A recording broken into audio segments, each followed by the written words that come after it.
বঙ্গোপসাগরের শ্রেষ্ঠ গভীর নিম্নচাপটি এখন স্থলভাগে উঠে এসে স্থলগভীর নিম্নচাপে পরিণত হয়েছে। আবহাওয়াবিদরা জানিয়েছেন এর প্রভাবে আজ দেশের 5 বিভাগে ভারী থেকে অতি ভারী বৃষ্টি হতে পারে। আগামীকাল শনিবারও বেশ কিছু এলাকায় বৃষ্টি হতে পারে। এটি ধীরে ধীরে উত্তর থেকে উত্তর পূর্ব দিকে এগোচ্ছে। কক্সবাজারে মেরিন ড্রাইভ ভাঙছে আর মহেশখালীতে পানিতে ডুবে একজনের মৃত্যু হয়েছে। প্রতিনিধিদের পাঠানো তথ্য ছবিতে ডেস্ক প্রতিবেদন। বঙ্গোপসাগরে সৃষ্ট নিম্নচাপ ও বৃষ্টির প্রভাবে বাগেরহাটের বিভিন্ন নদ নদীর পানি বৃদ্ধি পেয়েছে। সুন্দরবনের অভ্যন্তরের নদীগুলোতে স্বাভাবিক জোয়ারের থেকে 2 থেকে 3 ফুট পানি বৃদ্ধি পায়। ফলে প্লাবিত হয় সুন্দরবনের দুবলারচর, করমজল সহ বিস্তীর্ণ এলাকা। এদিকে 3 নম্বর সতর্ক সংকেত চালু থাকলেও মোংলা বন্দরের কার্যক্রম স্বাভাবিক রয়েছে, জানিয়েছেন মোংলা বন্দর কর্তৃপক্ষের উপপরিচালক মোহাম্মদ মাকরুজ্জামান।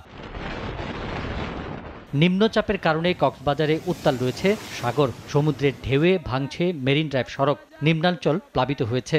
এদিকে মহেশখালীতে পানিতে ডুবে একজনের মৃত্যুর খবর পাওয়া গেছে।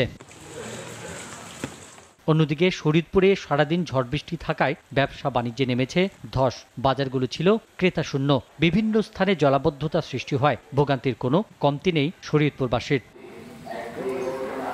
টানা বৃষ্টিতে খাগড়াছড়ি জেলায় পাহাড় ধসের আশঙ্কা দেখা দিয়েছে। এতে সম্ভাব্য ঝুঁকিপূর্ণ এলাকাগুলোতে সচেতনতামূলক কার্যক্রম ও সরেজমিন পরিদর্শন কার্যক্রম জোরদার করেছে জেলা প্রশাসন। বঙ্গোপসাগরে সৃষ্ট ঘূর্ণিঝড়ের প্রভাবে বৃহস্পতিবার সকাল থেকে একটানা বৃষ্টি হচ্ছে। এতে কুমিল্লা নগরীতে তীব্র জলাবদ্ধতার সৃষ্টি হয়। কুমিল্লা আবহাওয়া অফিস জানিয়েছে শুক্রবার সকাল পর্যন্ত 179 মিলিমিটার বৃষ্টিপাত রেকর্ড করা হয়। এদিকে বঙ্গোপসাগরের নিম্নচাপের প্রভাবে ঝালকাঠিতে দুর্যোগপূর্ণ আবহাওয়া বিরাজ করছে। গত 2 দিন ধরে বৃষ্টি অব্যাহত থাকায় বিপাকে পড়েছে সব শ্রেণী পেশার মানুষ। ভারী বৃষ্টি ও জোয়ারে সুগন্ধা নদী পাড়ের চরাঞ্চলের অনেক বাড়িঘরে পানি উঠেছে। বঙ্গোপসাগরে সৃষ্ট নিম্নচাপের প্রভাবে রাঙামাটির কাপ্তাই হ্রদে সব ধরনের নৌযান চলাচল পরবর্তী নির্দেশ না দেওয়া পর্যন্ত বন্ধ ঘোষণা করা হয়েছে। সকালে রাঙামাটি জেলা প্রশাসক মোহাম্মদ হাবিবুল্লাহ এক জরুরি বিজ্ঞপ্তির মাধ্যমে এই নির্দেশনার কথা জানান। কাপ্তাই হ্রদ উত্তাল থাকায় এই নির্দেশনা দেওয়া হয়েছে। SATV news desk.